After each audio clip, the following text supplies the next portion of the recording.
I got nightmares in my head, I fear that the thoughts build up until I can't hear, that my mind fills up into a creature, and it haunts me somewhere much deeper.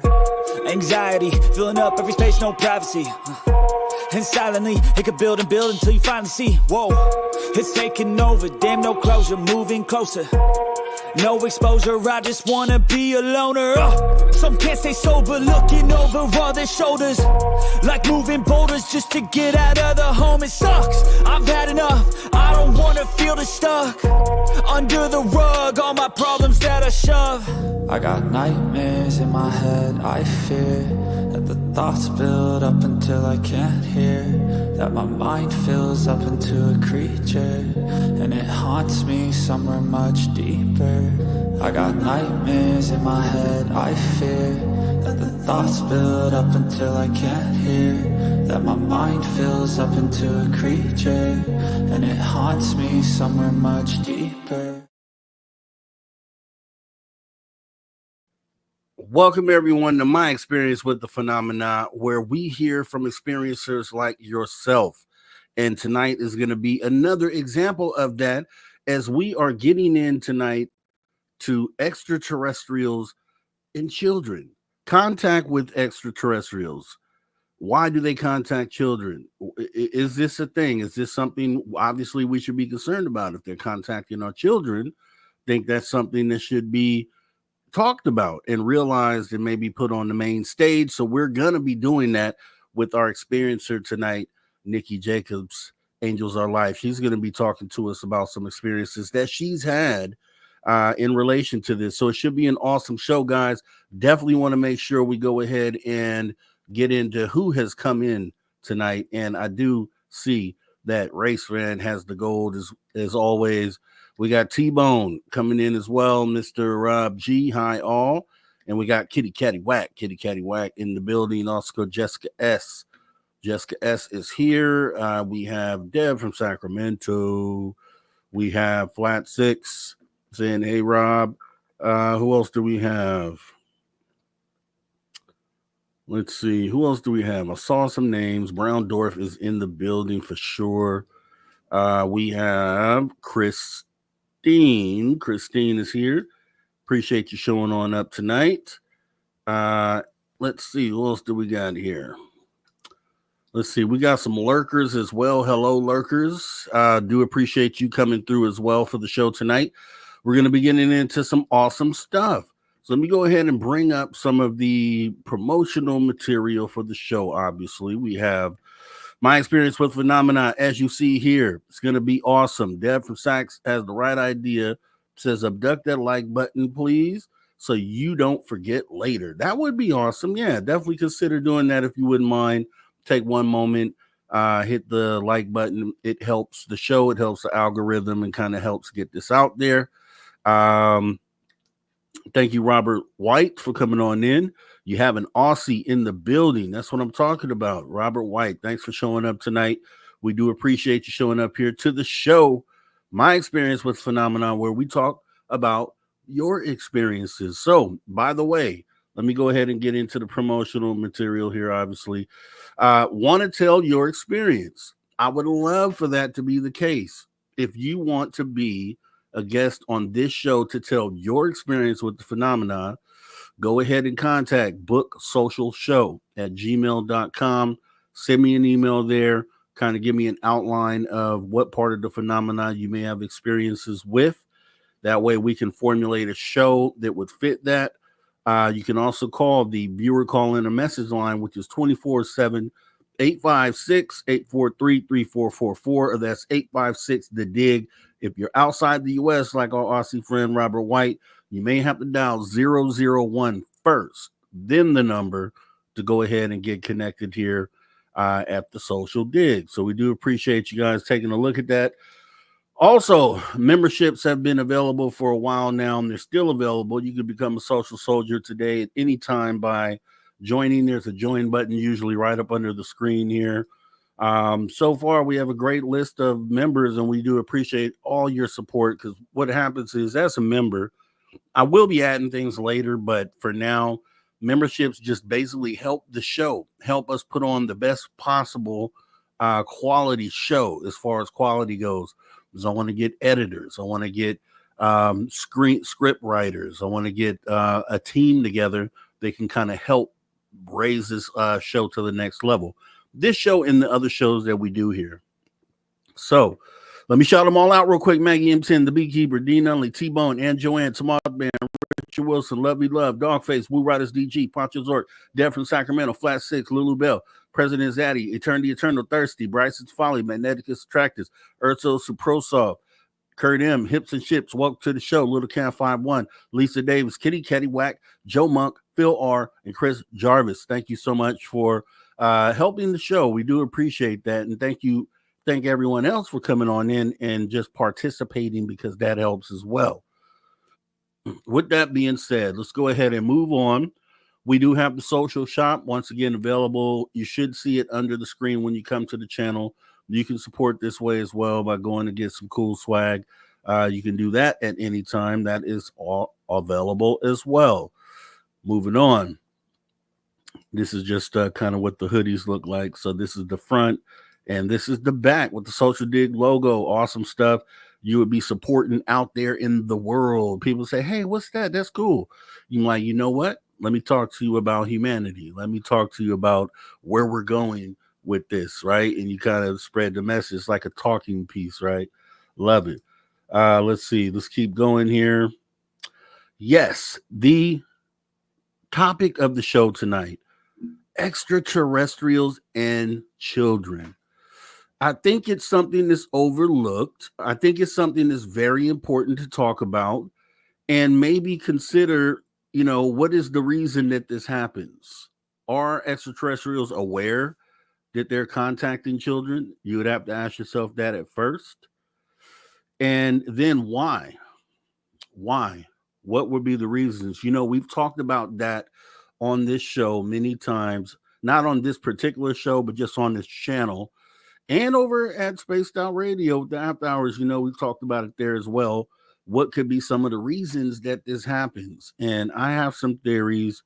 We're going to go over some cases, some real prominent cases, real like top level cases where it's like, okay, they didn't care, that this encounter was recorded by all these different people. And okay, then if that's the case, then why did they do it? What was the reason behind it? So we're going to go ahead and start out with some of the ones I love, the ones I talk about all the time, plus an extra one as well. The most prominent ones. Obviously, you have to consider that it's very likely, like in the image here, if adults are being contacted for in abduction scenarios, then you'd have to potentially consider kids as well. You have some adults today that will say that they have been contacted and maybe even abducted possibly by these extraterrestrials since children. And it's been a lifelong thing for some people for whatever reason. Some people have different beliefs on why that is. Some people say hybridization program, various many reasons why. Truthfully, I don't know if we've nailed down even close why they're doing it. Could be some of those things, could be all of those things, could be none of those things, right? As we have these conversations. But, with that being said, there's been these potentially in the bedroom, extraterrestrial visiting your child as depicted here. And how creepy is that if that's happening, right? Let's take it a step further. They've been spotted at other places as well. They've been spotted famously at the Ariel School. One of my favorite sightings, one of the most compelling sightings, I think, out there, period, in UFO history, period, outside of any other reported sightings that you can really name of. A lot of them are really great. A lot of them are really compelling, but it doesn't get any more heartfelt and compelling than when we talk about the aerial school and this incident where extraterrestrials have contacted children. Okay, let's talk about it. If you are unfamiliar with the aerial school case, which I know most of you know it, but there are new people that come into this conversation that may not know anything about this, right? So we're going to go ahead and go over some information in regards to my favorite sighting here, the aerial school sighting. And here we go. So the way it shapes out, this happened on September 16th, 1994 at the aerial school in Rua, Zimbabwe. Over 60 students, that's 60, over 60 students reported seeing a strange craft and several unusual beings on the school grounds. The children aged between 6 and 12 were on their morning break when they noticed a bright metallic object descending in the sky. According to eyewitnesses, the object landed in a field near the school. Many students described seeing beings with large black eyes and slender bodies who seemed to be observing them. Some children reported telepathic messages conveying warnings about environmental issues and humanity's technological progression, which we'll go back to that because you remember I talked about that. This was the sighting where extraterrestrials visited children and said, hey, technology is bad. And we've kind of kicked some ideas around on why they would say something like that. Why would technology be considered bad? So we'll come back to that. The incident was investigated by Dr. John Mack, a Harvard psychiatrist and researcher of alien encounters, who found the consistency of the children's accounts compelling. Mack noted that the students' descriptions of the craft and beings were remarkably similar despite their varied ages and cultural backgrounds. The teachers, initially skeptical, became believers after listening to the students' consistent and detailed testimonies. The aerial school sighting remains one of the most documented and credible cases of UFO sightings involving children. The impact on the students was profound, with many of them reporting lasting memories of the event into adulthood, often describing it as a pivotal experience that shaped their views on life, the environment, and humanity's role in the universe. And that's why I have the one particular child here who, if you ever remember the video, there's a video for those who may not know, who are new to this subject. There's a video that was taken back in 1994 when this sighting happened. I believe it was John Mack and some other local reporters captured a video of these students within days of this sighting. And the girl that you see on the right turned into the woman on the left, but she has one of the most compelling retellings of what happened. You can feel the emotion. You can tell that this is something that really actually happened. You could feel it in her voice. You could feel it in her aura. And, it was something that really affected these kids. They all drew the same craft. They took them into separate areas, or had them separated rather, and had them redraw what it was that they saw. And they did redraw these, something similar to this. Every kid had a similar drawing to what you see here on the screen, which there's so much evidence in that case that points to this for sure happened. And it should be like one of the most talked about things out there. I don't know if it's the fact that it has to deal with children is the reason why they don't want to touch this or put this on the forefront like it should be. But this should be one of the most, this story should be one of the most talked about stories within the congressional area, because this impacts children directly. And you have to figure, okay, are they targeting children? Is there a reason why they did this? Why they went to that school? Why they chose to do this with children? Is there a reason? Because we protect children from everything else, right? So why would this be any different? This should be the number one talked about issue here, but it isn't. So we'll go ahead and continue. This is my favorite. One of my favorites. The other one that we always talk about as well, there's actually a couple more that I have right here that are involving kids. This one we all know as well if you're within ufology, but those who are new may not know about the Westall High School incident. This is 1966 in Australia. Shout out to our viewer here who came through from the land down under. I'm going to bring him up here because he should be right there. It's Robert White. Robert White. So, Robert White, you may be super familiar with this case potentially, but we're going to go ahead and talk about the Westall High School incident in Melbourne, Australia. So, the Westall High School sighting in Melbourne, Australia. This one occurred on April 6, 1966. And this one involved over 200 students and staff, 200 students, teachers, and residents. Let's just stop right there real quick before we continue with that story. First case with the kids, there were over 60 students that saw the craft with the beans that got out and moved around, did these weird movements. Then you have this Westall school where essentially 200 teachers, students, and just people from around the area were involved in this sighting. So this one should be right up there. If we're sitting down talking, and I think this is one of the reasons why, when they sit down and have these conversations, that they try to leave out the experiencers, right?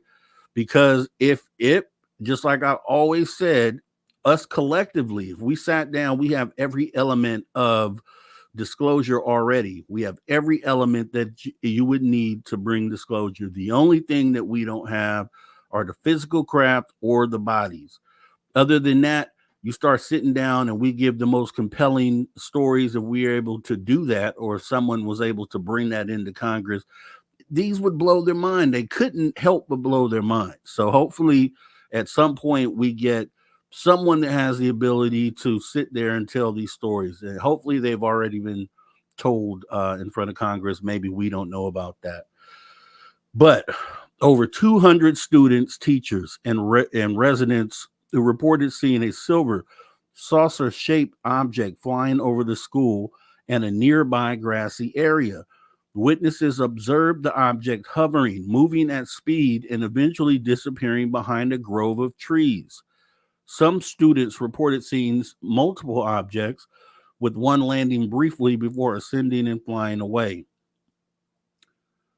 Despite the numerous witnesses in the daytime setting, which both of these were daytime events as well, the Australian government quickly downplayed the incident. Police and military personnel reportedly arrived at the scene soon after, restricting access and warning students and faculty not to speak publicly about what they had seen.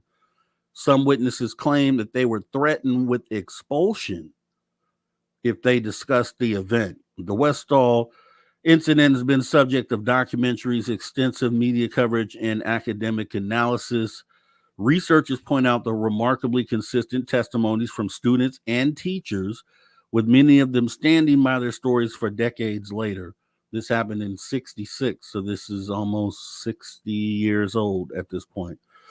No official explanation has been offered, though theories range from experimental military craft, the widespread presence of the military personnel, and apparent cover-up efforts. However, have fueled speculation that the Australian government may have known more than it was willing to disclose. And we know that's the case.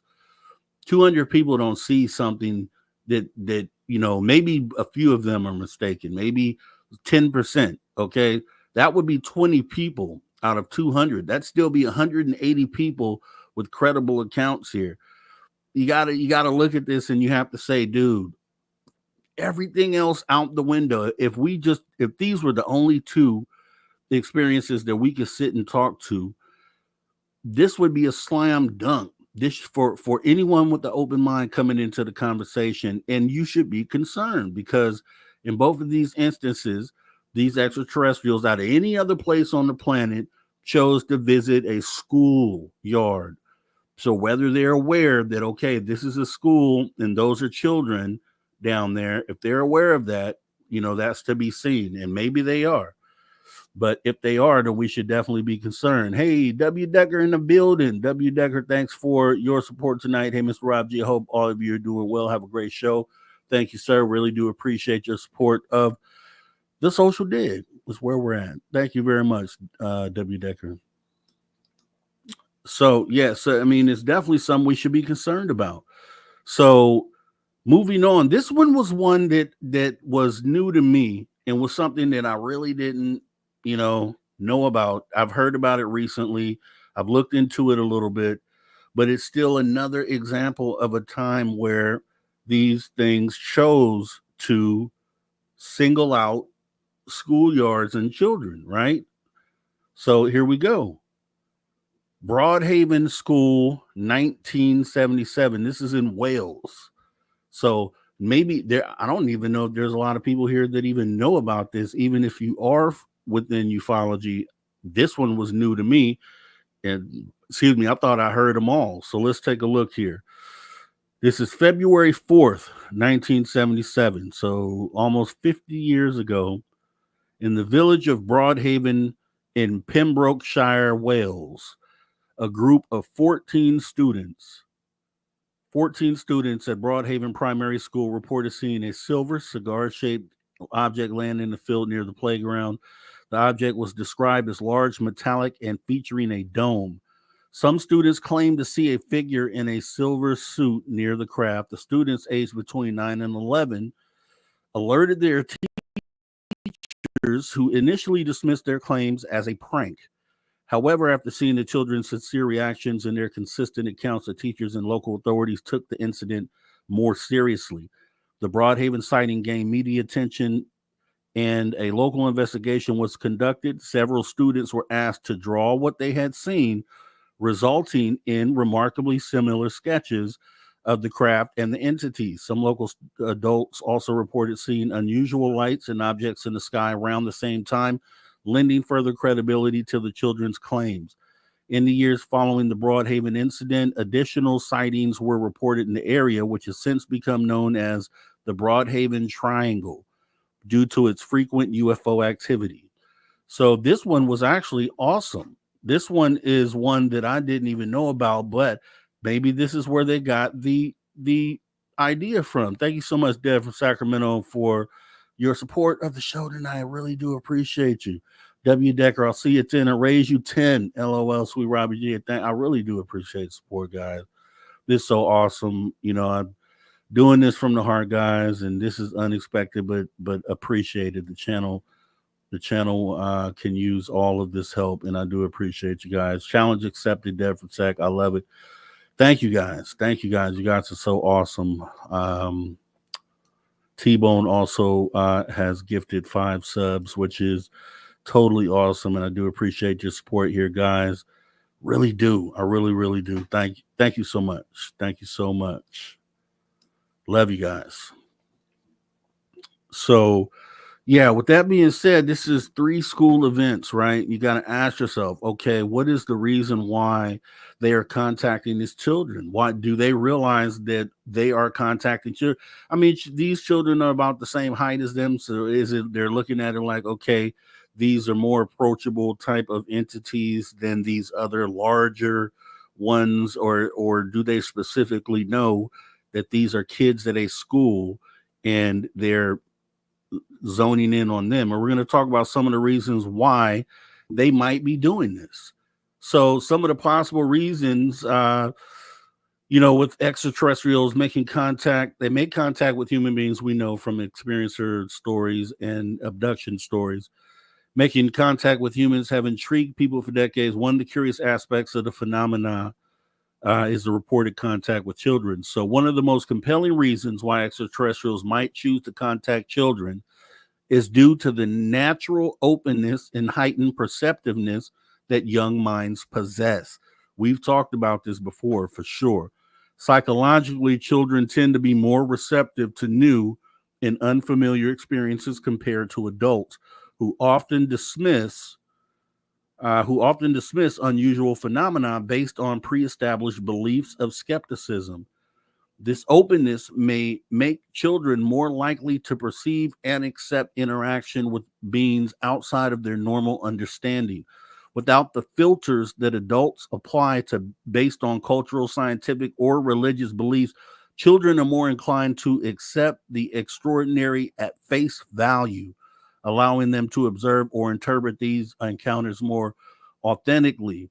Further, some researchers suggest that children, especially younger ones, may be more attuned to stimuli that adults often overlook, possibly due to a natural sensitivity to subtle environmental cues. Of extraterrestrials were seeking individuals capable of recognizing their presence without denial or disbelief. Children might serve as more reliable recipients of their messages. And we've talked about that here for sure. That.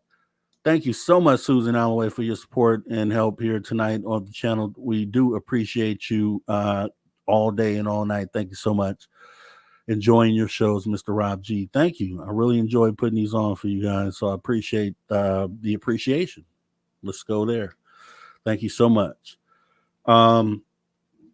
Okay, next is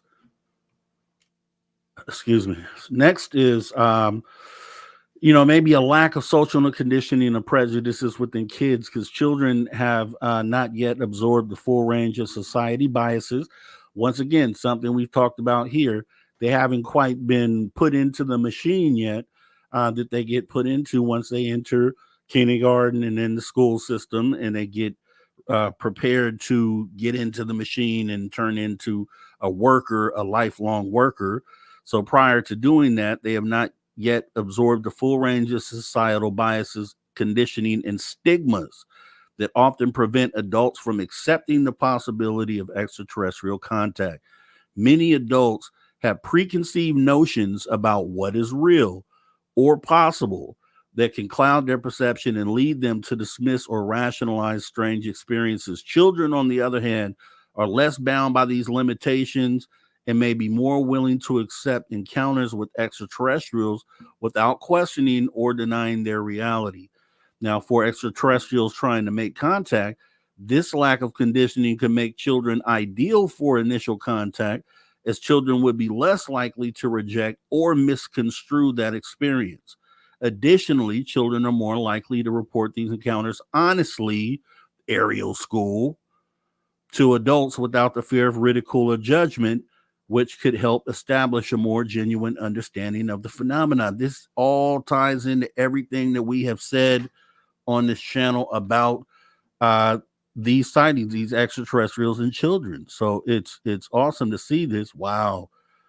Dad from SAC, thank you so much. Thank you. Making it rain. I do appreciate it, guys. And I really do. I've done this for so long with no ability to take in anything monetary, but to see that you guys appreciate what I'm doing and showing your love in this way. It is totally awesome, and it's appreciated. Everything that you guys do here, just showing up, I appreciate that. Having people to speak to when we talk about these important things is important to me, and appreciate it. And thank you again, Wes Decker. Man, I do appreciate you guys. You guys are so awesome. Boy, thank you so much. Okay.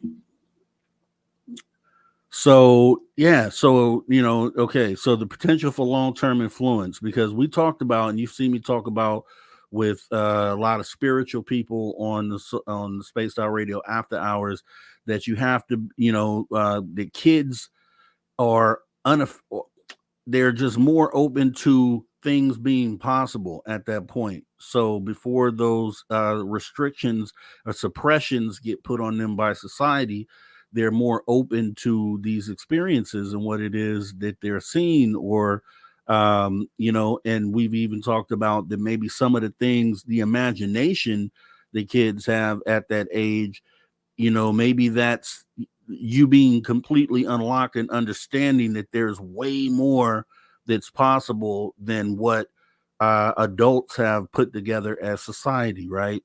And there's going to be a generation of children born at some point here who will be totally unlocked, and that's going to be a beautiful thing to see, definitely. Once again, thank you, Wes Decker. You guys are awesome, man. Appreciate you. Thank you so much. The possibility, another possible reason for extraterrestrials contacting children could be the potential for long-term influence. By reaching individuals at a young age, extraterrestrials might instill ideas, knowledge, or a sense of connection that lasts into adulthood, right? That makes sense. Many cases involving childhood contact with extraterrestrials describes experiences that leave a profound, lifelong impression on the individuals involved. For some, these experiences ignite a deep curiosity about the universe, a commitment to science or space exploration, or even a sense of mission related to environmental or social causes. If extraterrestrials aim to influence humanity's trajectory, which a lot of people say they do, or what they're here to do, or cultivate a more open minded future, children would be logical contacts, which is what I've definitely said. A child who has experienced a seemingly inexplicable encounter might grow up into an adult more receptive to the possibilities of life beyond Earth. By reaching people early, extraterrestrials might gradually foster a social or society more willing to accept their presence in the future. We said this. We said this. Flat Six, awesome dude. Awesome stuff, Flat Six. Thank you so much for your support here, Flat Six. Man, appreciate you guys. Thank you so much. I do appreciate you guys. And yes, I just appreciate you guys so much. So much. Thank you. Okay, so testing the one. So children as safe initial contacts. Another possible reason extraterrestrials might contact children is that children could serve as, quote, safe test subjects for initial interactions. Much like anthropologists or wildlife researchers who approach animal populations cautiously to prevent startling them, extraterrestrials might choose children as initial contacts to assess human reactions without alarming or endangering themselves. Children are more likely to respond with curiosity or awe than hostility or aggression, which makes sense, making them the ideal candidates for gentle exploratory contact. This approach would allow extraterrestrials to learn about human behavior, social dynamics, and emotional responses to the unknown in a relatively controlled setting. Children's reactions might offer insights into how adults could potentially respond to extraterrestrial presence, thereby helping extraterrestrials gauge the readiness of human society for more widespread interaction. If these encounters were generally positive or neutral, extraterrestrials might feel more confident about expanding their contact with the broader segments of the population. And children's developing minds might also be suitable for certain forms of communication, especially if extraterrestrials use non-traditional or non-verbal means of conveying information. Some accounts of alien encounters suggest that extraterrestrials may communicate telepathically through visions or through symbols. Children who are often less dependent on rigid linguistic structures and are more comfortable with imagination and thinking might be better equipped to understand or accept these forms of communication. Moreover, some researchers hypothesize that extraterrestrials might be interested in observing the process of human learning and development. By contacting children, they could gain insight into how human consciousness, cognition, and social behaviors evolve over time. This would be particularly valuable if extraterrestrials are interested in understanding humanity on a deeper level beyond mere physical or biological traits. So I like all of that. It all makes sense. And it all sounds pretty good as far as the reasons why they would be contacting children. We've talked about a lot of those things here on this channel, period. Just through all the shows, we've talked about a lot of those same aspects on why they could be contacting children. So in that case, we're going to go ahead and kind of get into the experiencer part of the show, because I'd like to now hear an experience in relation to this, right? Especially with this outlook, right? We've looked at examples of times where we know for sure extraterrestrials have contacted children and then done it in a big fashion on a large stage for everyone to see.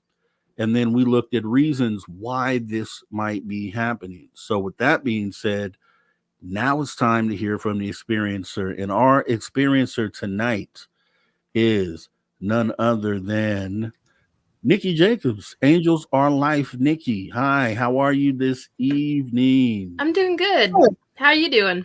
I'm doing really good. I'm doing really good. You know, we got into the fact that there are some of the actually biggest examples in ufology of extraterrestrials contacting children, and then understanding, okay, do they really know these are kids? And then looking at, okay, this might be why they're doing it. And a lot of those reasons make sense and are some that I talk about all the time. Like, what did you think about that? And if you wouldn't mind kind of going in maybe to an experience that you've had along these lines. Well, I think you're really spot on with what you're talking about regarding the kids and some of the reasons why they do it.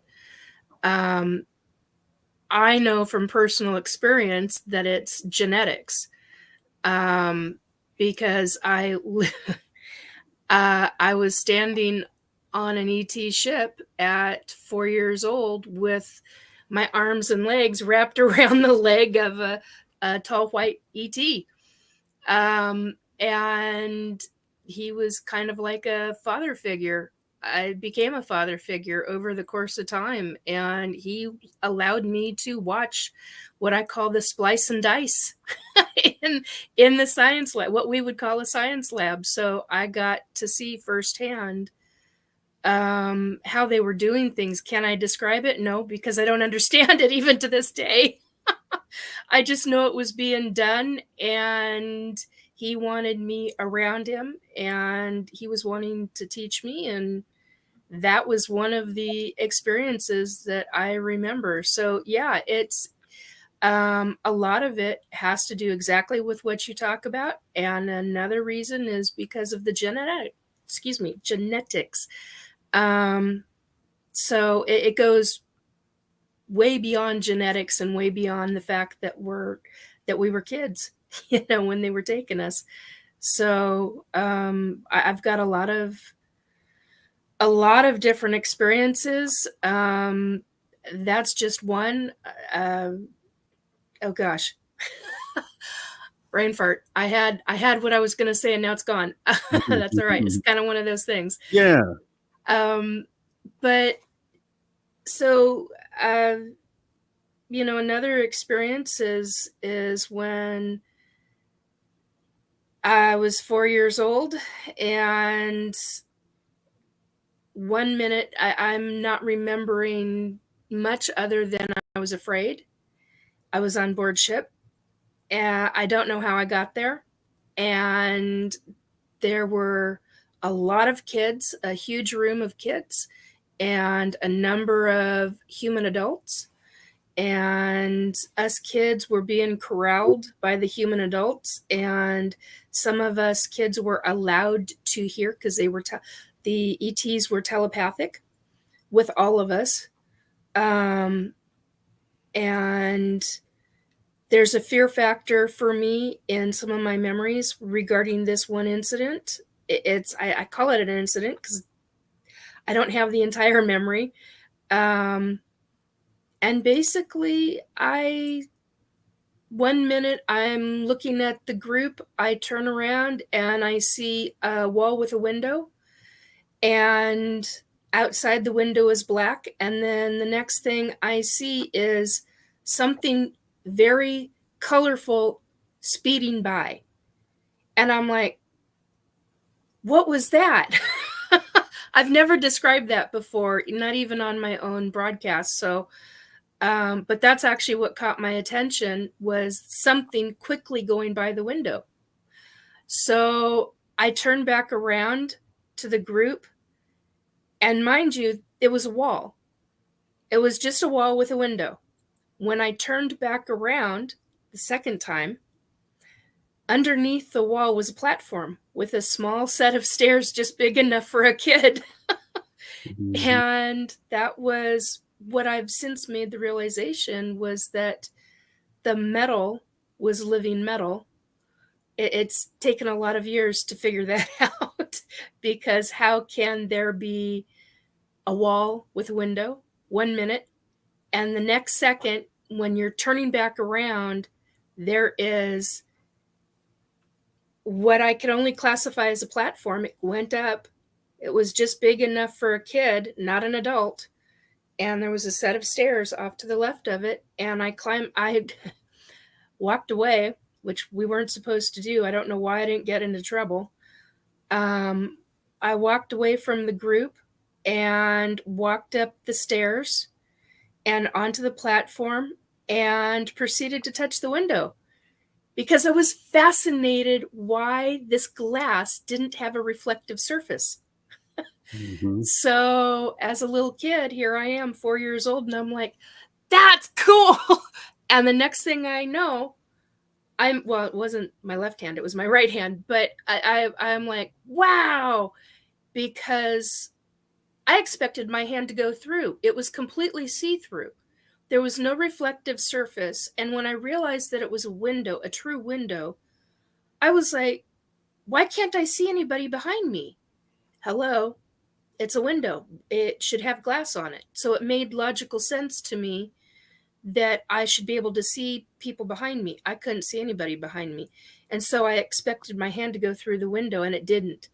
And it literally stopped, and a blue light came around, an energy pattern came around my hand, and it was blue. And here you have my very white little hand with bright blue all the way around it, and yet a blank window. And I'm like, but you hear a buzzing with it. So I put my head up closer, and I think that that's probably when they paid attention, really started to pay attention to me, because my face was going closer to the window when you think about it as an adult. And that's when I start hearing and getting told to remove my hand. Well, outside the window at the same time that my hand is buzzing, and I'm going back and forth and touching, and you get the little blue around the finger, and I'm like, wow, that's real. But I'm looking out the window at the same time, and out the window, I am told that what's out the window, they call it the infinity galaxy. So in 2019, at the end of the year of 2019, when I am walking from my bedroom through the hallway into the kitchen, I have my phone in my hand. And this is how all this comes together, because I had remembered all my lifetime this experience. But as you age, as you grow up, you have a tendency to forget. And it doesn't necessarily become a repressed memory. It's just, oh, it happened when I was a kid. You just don't think. And you just go on with life, right? Well, that's what I did. So in 2019, here's the end side of this story, is that, and there is more to this story, I'll get back to it in a minute. But I have my phone in my hand, I've got Facebook up, and for whatever reason, NASA came up in my newsfeed on Facebook. And I was like, well, that's odd, because I haven't started, I just thought it was strange. And it was a picture of what we know as the Butterfly Nebula. Mhm. And I got a phone in my left hand, glass in my right hand, glass of iced tea in my right hand.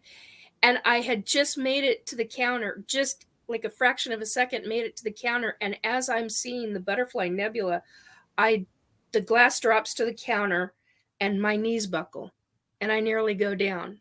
And I grab onto the counter to kind of pull myself back up, because I was so flabbergasted. It brought everything all back, every aspect of it all back. And when it did, there's a couple of people in chat that I turned to, and I was like, what? Wait a minute, that was real? Because by the time you become an adult, you think that what you experienced, oh, it was just dreamland. But yet every aspect of it was real in your body. So as an adult, I wasn't thinking about it anymore.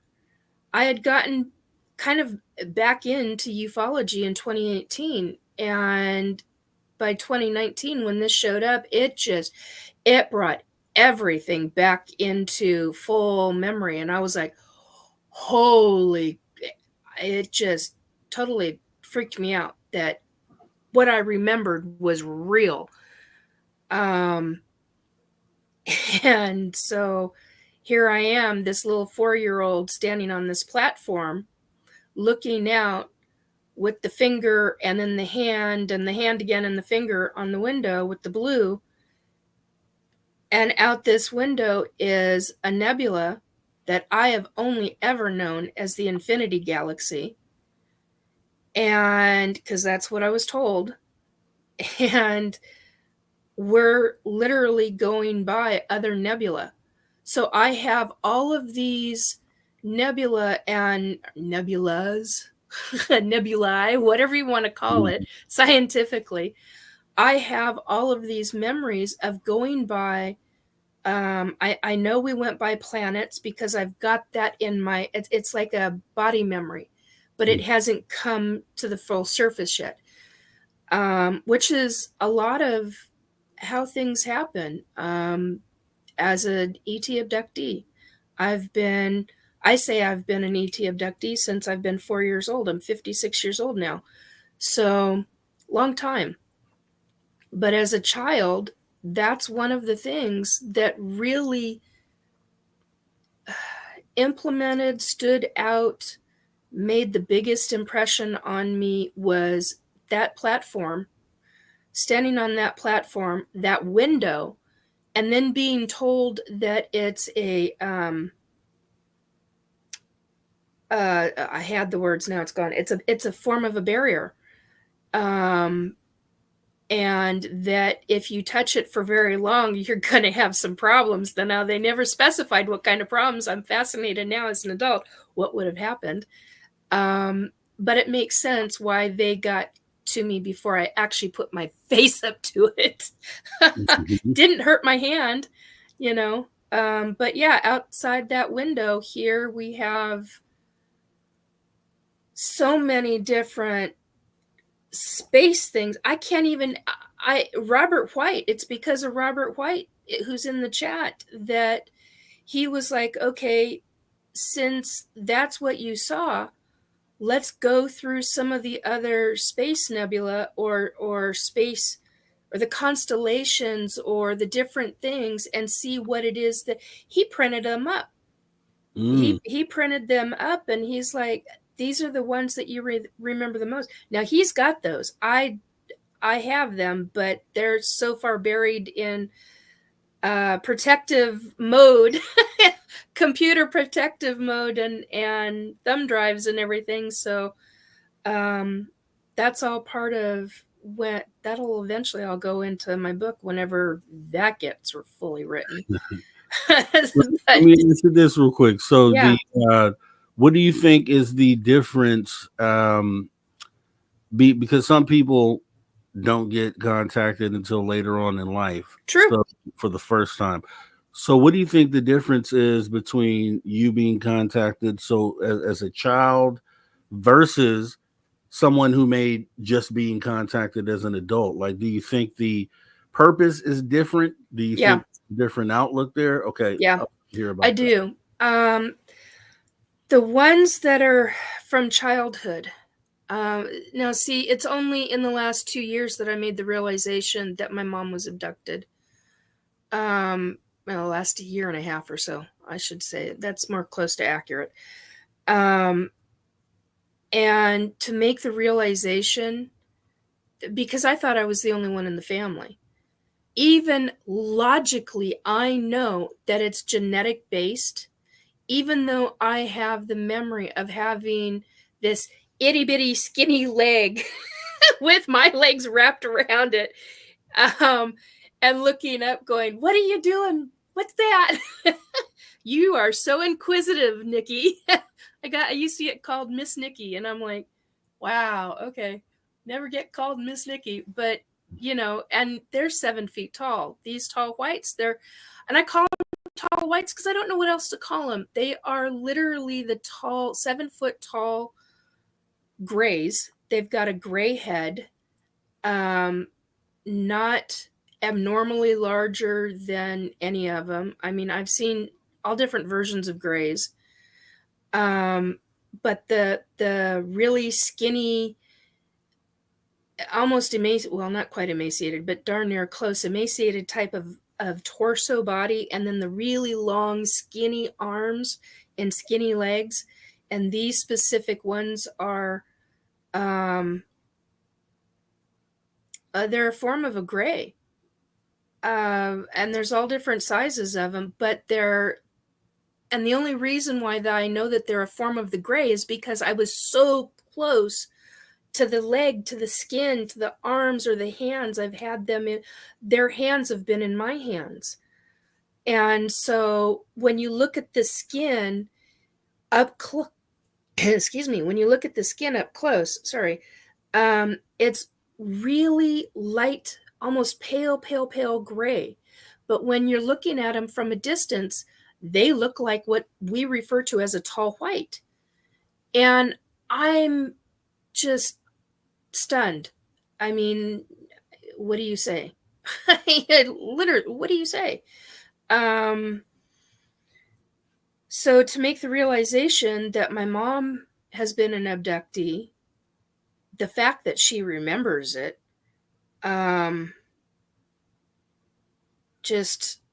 it's mind-tripping, mind-boggling to me. And I've made the correlation that certain other family members are abductees, although I doubt highly they even know that they are, based on the way that certain things are taking place and the way people have talked about things, and the fact that I'm pretty much looked on as a nutcase in my family now because I came out.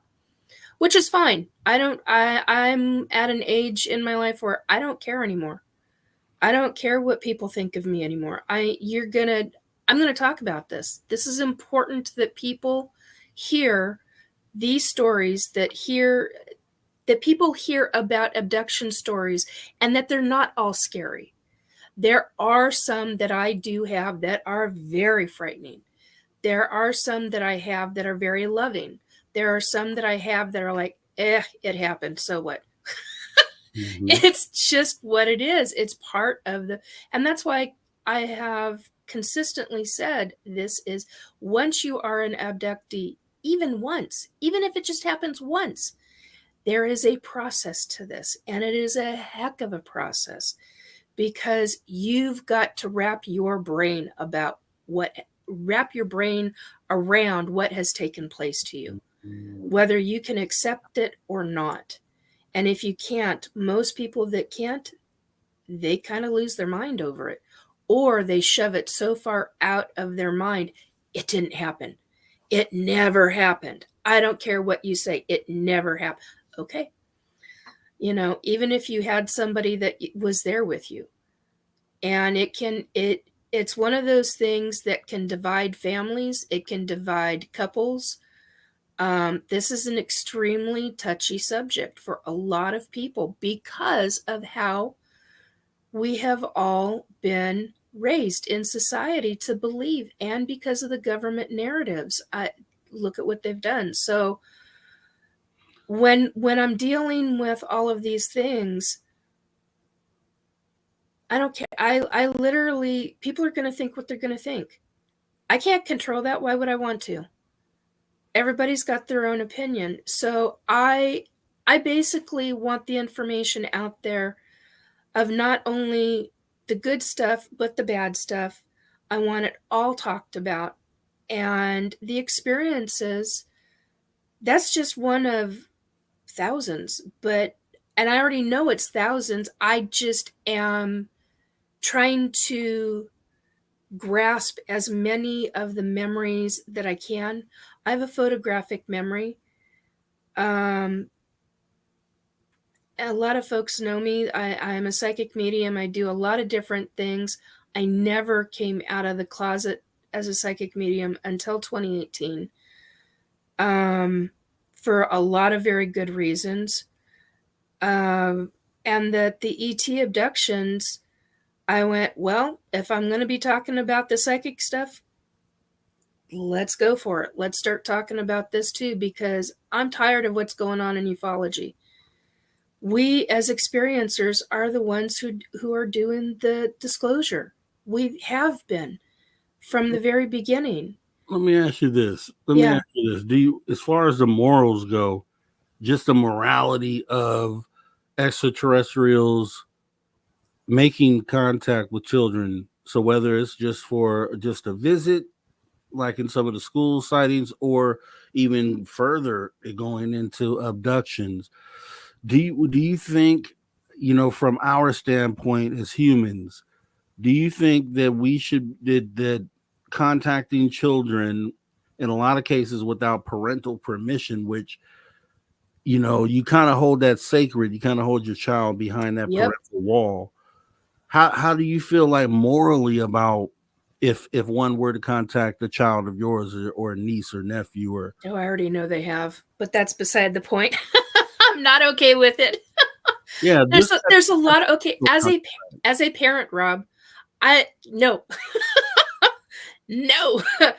On one hand, I'm like screaming no. On another hand, I honestly wish that our humanity, that our societies would allow the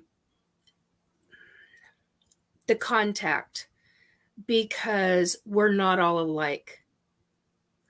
We're not all alike. And that is perfectly and totally acceptable. It is totally okay. But there are people that have been taught that it is not. And every planet is different. Every society is different. To contact children, I have a real issue with that, because hello, they're young, they're impressionable, but at the same time, they're newbies in their body. Their soul has, I do believe in reincarnation for a wide range of reasons. That, and I've remembered 103, 104. I'm still working on that 104th, going, wait a minute. Is that a memory, or what the heck is that? So I have many lifetimes that I remember. That said, children, when they have incarnated and are babies, are open to everything under the sun because they remember. But by the time that they're even a year old, they're so indoctrinated into humanity and starting to really be told and shown within their own families that they don't have the ability to do blah, blah, blah. When in fact, they actually do have the ability. They've just never been trained. And it makes it very difficult. So the way I look at it, and when I'm thinking about the contact of extraterrestrials and children, I'm looking at it like, if okay, you have strangers, human strangers out here, Yeah. right?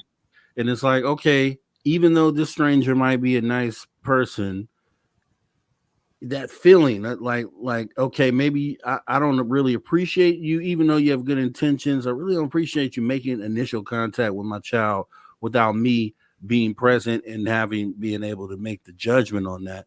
Then you have strangers that are going to be the worst ones, the ones that really don't want around your children. And it's just that whole aspect, because I hear both sides of the spectrum, where these ETs are here to help. They would never do anything bad. They would only enlighten. And so obviously, if that's the case, you're gonna be okay. But I still think that the okay has to be given by the parent. And I know that's not going to be possible in all these cases, but I think it should make parents more aware. And there's a movie that I recommended a couple of weeks ago on the social dig, which was Dark Skies. And it's an abduction movie where without giving it up totally, the child was one of the targets of abduction. And then you go through the whole feeling of a parent and being not able to control how this is going, or the aspect. And that's kind of what I'm looking at. I'm like, you know, I think you should be concerned. Like if someone found out tomorrow that their kid had been abducted all these different times and is just brought to the parents, you know, brought up to the parents, they're going to feel a certain kind of way about that.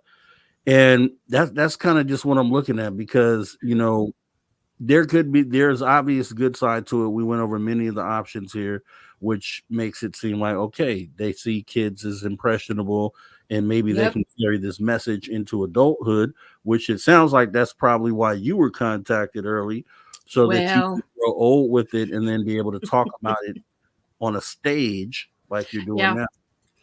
There's a number of reasons why I was contacted. One was because, well, for this specific race of ET, I've got a soul contract with them. And that soul contract was before I ever physically came into being in this lifetime. And I don't know what that soul contract entails. I don't want to know. There's reasons why I don't want to know. It has to do, well, there's a number of reasons. But anyway, I believe that I was taken while my mom was pregnant with me. Now, I don't have any proof of that. That is what I highly suspect, but I have bits and pieces of memory that I can't quite account for it. I'm still trying to draw some of the more of the memory out, which is not easy, especially when you're very young. And especially when you go through the kind of stuff that I went through as a little kid, which we don't need to get into tonight, but that's a whole different story. That's a very long story. But anyway, the point being is that when you're a child and you are being taken, whether you have an ET over your crib and it's from birth, or whether you're 4 years old and you're used to them, or whether you're 24 years old, you know, and it's your first time having an experience, no matter what age it is, it's still shocking, because you've got somebody standing in front of you that looks completely different than being human. And it's a heck of a mind bender to wrap your mind around the concept. I've had problems being able to wrap my mind around the fact that the Laborian that I met in 2020, I had to think about that a second. In 2020, he was feline. He's a shapeshifter. He's over 9 feet tall. And when he shapeshifts from human form, gigantic human form, but human form, into a feline, I am here to tell you, it takes your breath away. It doesn't just take your breath away. It's like, oh my God, this is really real. How is this possible? And then when you find out that he's 2,500 years old, but in physical human form, he looks like he's about 35, even though he's gigantic. That's really hard to wrap your mind around.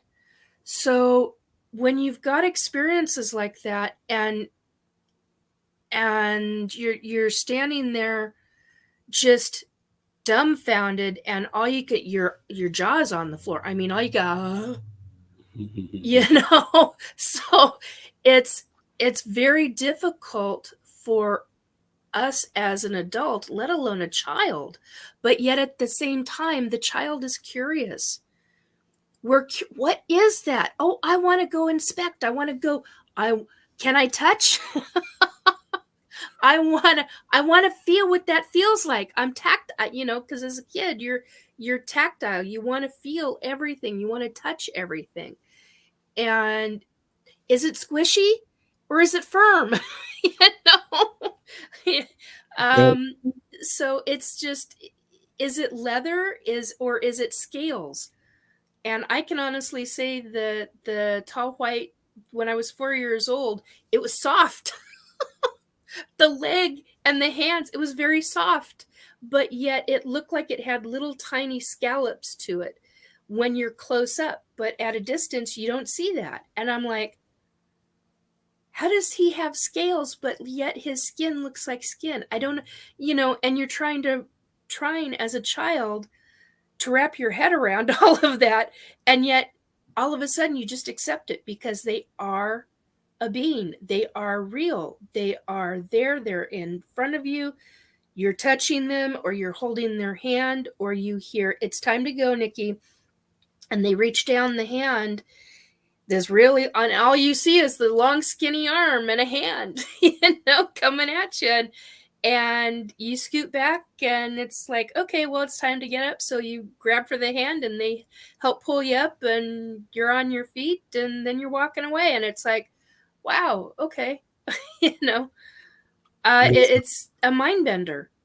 I can understand that. And so here's what we'll do, because I Yeah. know we can bring you for shapeshifters. We can bring you for I think you said soul contract. Soul contracts I've had. Okay, what do you want to talk about? Because I have a Well, plethora of subjects I could talk we'll about. we'll talk behind the scenes on that, because we'll Okay. formulate more of a storyline on how we want to go with that show. Okay. But this is how I'll, kind of ending this off. This is what I'll say. I looking today, because my kids are grown now, so there's no concern about any Yeah. of this for me currently. Maybe my grandkids though, right? So See, that's where I'm gonna be headed soon, and I'm like, no, not my babies. here's what I would say. My advice, just to in things that I would consider, period. So anytime going forward, just because I know of a lot of these things, have heard from experiences like yourself Mm-hmm. and many others, that the next time I hear a child that's within my care say there's something under the bed, there's something in the Pay closet, attention. then I'm definitely going to do that, because as adults we just kind of brush that off. Especially I've got before I came into the stories. subject, I would kind of just, yeah, okay, yeah, right. But Yeah. knowing what I know now, I would take that seriously each and every Yes. time. So what did you want to leave everybody with here? ETs are real. Abductions are real. Please don't think otherwise, because they really do happen. We are not nuts. We want to tell our story. We want to talk about this. And those of us who are truly frightened of it, find a group. Find a group to get into, a support group. They're very few and far between, but I am here to tell you, when you find one, it's typically worth its weight in salt. I kid you not, it is worth hearing from everybody, realizing that you're not alone. You are not alone in, yeah, parts of it can be very frightening. And there are parts of it that are mind-bendingly cool. But at the same time, we have to come out of our fear. Mm-hmm. And please come out of your fear, or at least take a few steps forward to come out of that, to start to reach out to people and say, hey, I think this is what's taken place with me. I'm not sure. This is what I'm remembering. And there are methods that can help. And there are people that can help. There are those of us who are out here who really do want to make a difference, really do want you to know that it is okay to talk about these things, scary or positive. All of it has happened. So we're Awesome not stuff. nuts. Awesome stuff. And I'll segue from there and say once you've done what Nikki has said here and you've kind of come to terms with what you're feeling, the Mm-hmm. next step is to reach out to me, booksocialshow@gmail.com, so you could talk about your experience because I would love to hear about it. Nikki, thank you so much for coming in and talking about your experience with the phenomena. Sure.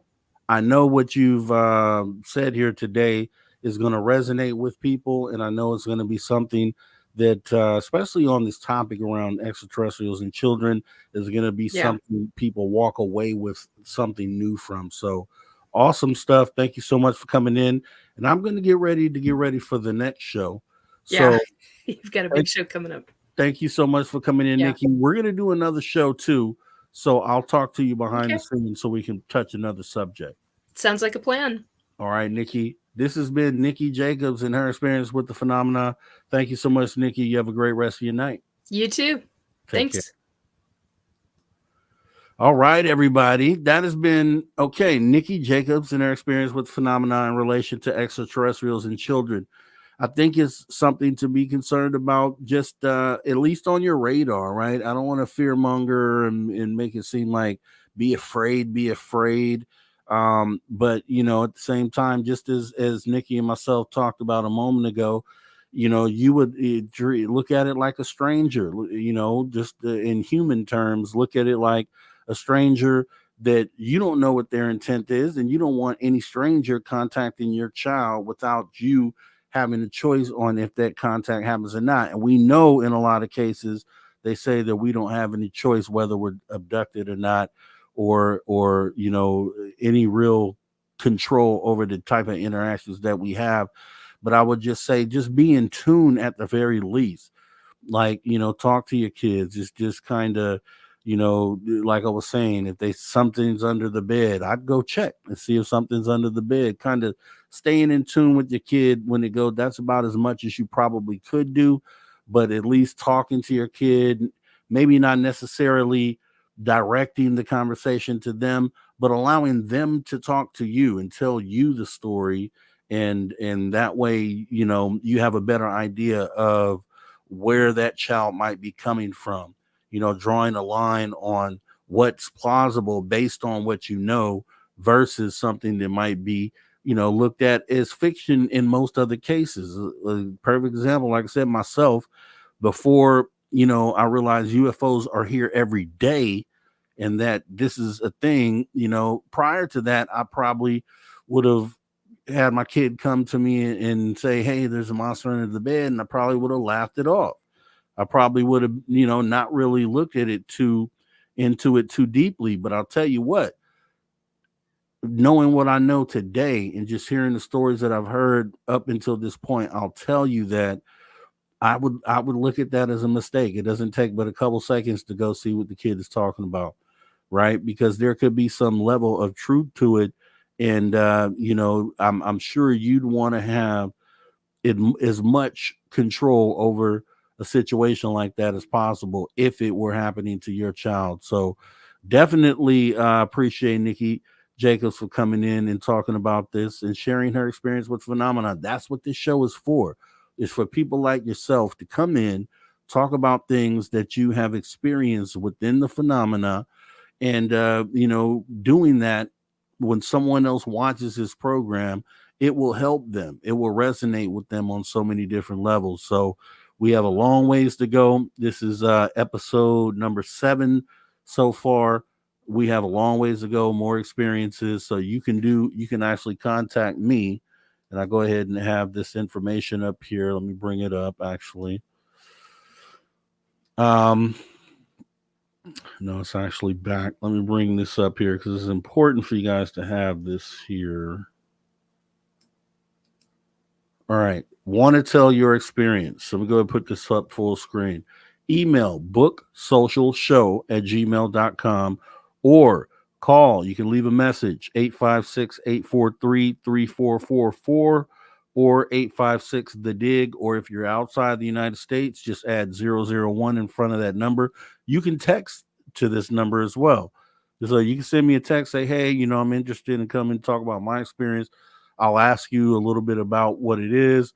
We'll set up a show, and then we'll go from there. So definitely appreciate anyone who considers doing that. And with that being said, we have these shows here. These are the shows that you can find on this channel, which is the Social Dig, which is the normal show that we do on Wednesdays at 5 p.m. We have this show right now, which you're watching, which is normally on Fridays, but we had to move it to Saturday. Some things came up yesterday. But you can find My Experience with Phenomenon, the show that you're at right now. Friday is normally at 5 p.m. Pacific. And then also, just like later tonight, the late night call-in show, Saturdays at 11:30 p.m., which will be right here, right after we do the after hours show, which actually is about an hour and a half from now. So I got to get ready for that. And I will see you guys over there. With that being said, thank you to all the members once again, and all the new members that have done this and added, and just all the support that I got on the show here tonight. It's awesome, and it just shows a level of appreciation that lets me know that what we're doing matters, and it's just appreciated. W. Decker just crushed it. Deb from SAC, W. Decker again, T-Bone gifting subs, Susan Alloway, Deb from Sacramento again, W. Decker again, and then Flat Six. You guys are freaking awesome. I gotta give you a round of applause for that.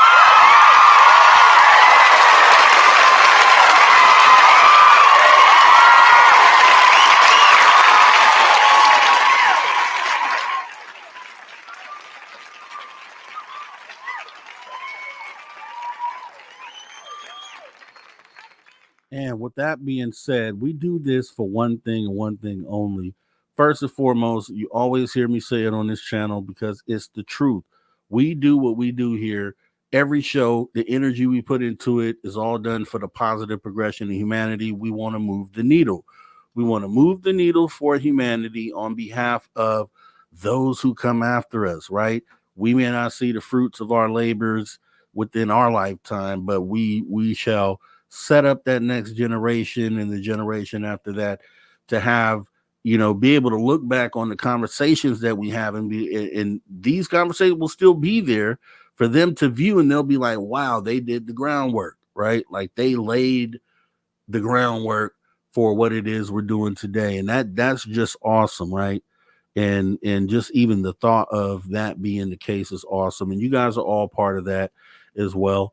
So definitely want to go ahead and get ready to get up out of here. It has been a pleasure talking to you guys today. Thank you everyone for showing up here and being a part of the show. This has been My Experience with the Phenomena, guys. You guys have a great rest of your night, and I will see you over at the After Hours show.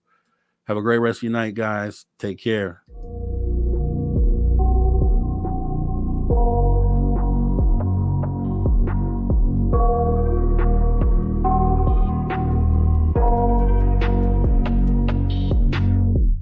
I got nightmares in my head, I fear that the thoughts build up until I can't hear, that my mind fills up into a creature, and it haunts me somewhere much deeper.